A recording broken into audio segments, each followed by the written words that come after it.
I feel very much led to talk to some people and let them know something that no one's ever told them. And this is going to either change a person and save them from taking their own life, because there's a reason why people commit suicide. And I just lost a friend through that. And some people have nobody to talk to when they're going through something, especially if it's concerning abuse of any type, or some people are just depressed. Abuse isn't always the reason, but there's trauma when someone is so overwhelmed that they just want to take their life. And I'm trying right now to be here for anybody that is overwhelmed and feel they cannot talk to anybody about their story, because I've experienced a lot. I've experienced 43 years of every type of abuse you could endure, mentally, physically, and sexually. And by the grace, and I'm not even supposed to be alive, but since I did turn 64 this year, God said, tell your story. And also it'll save people. There's a lot of people that walk around with hurt feelings.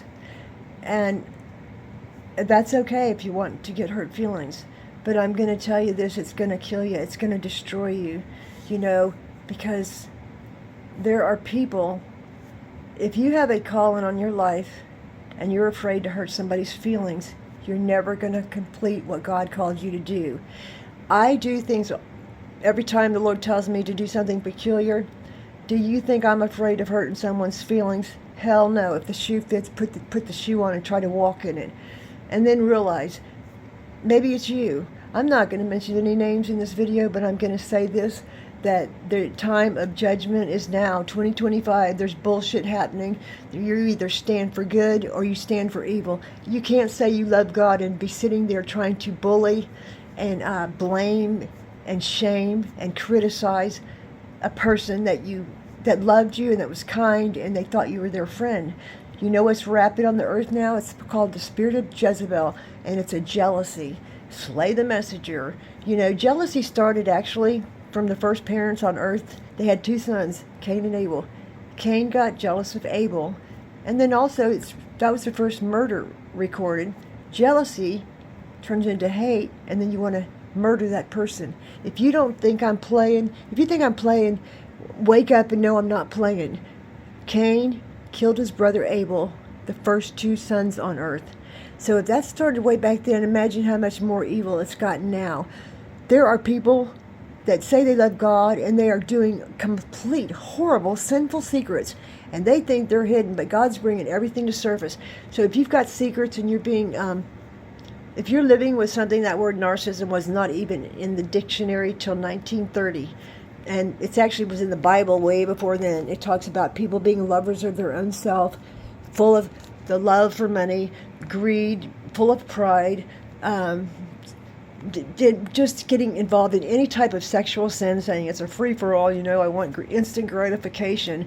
Fuck the long-term destruction it's going to cause, and then going around spreading diseases to people and not even telling them you just gave it to them. That's the gift that keeps on giving, so keep on screwing around and see how many gifts you get. And see how many people, when you do that kind of shit and you hold a secret, something like that deep, you're going to be held accountable, and you're going to not, you can say your prayers, but they're not heard, because you're deceiving people, and you're sleeping with them. That's not love. Love is first learning to find a person that cherishes you and values what you say. It's not about the outward appearance. It's what is in your heart and comes out of your mouth. My weapons are silence and observations, and I can see the demons, and I know them all by name, and I ain't afraid to address them. I had a person in my family that wanted to come and visit. They were very persistent. It wasn't really the accurate timing, but they came, and I learned from everything. I learned that I enabled so many people, and I created monsters, and I didn't know how to ever gain the respect until I set the boundaries, and then that's when all hell broke loose. And I said to the demons, is that the best you got? And I get out now. I'm done. You're out of my life. I cut the cord. I'm done with disrespect, and you can do it too. I'm going to do part 2 on this, so stay tuned. I really, really want to be there for people that are living with mental abuse, physical, whatever someone's doing to you in private. It needs to be exposed so they can get the punishment for it.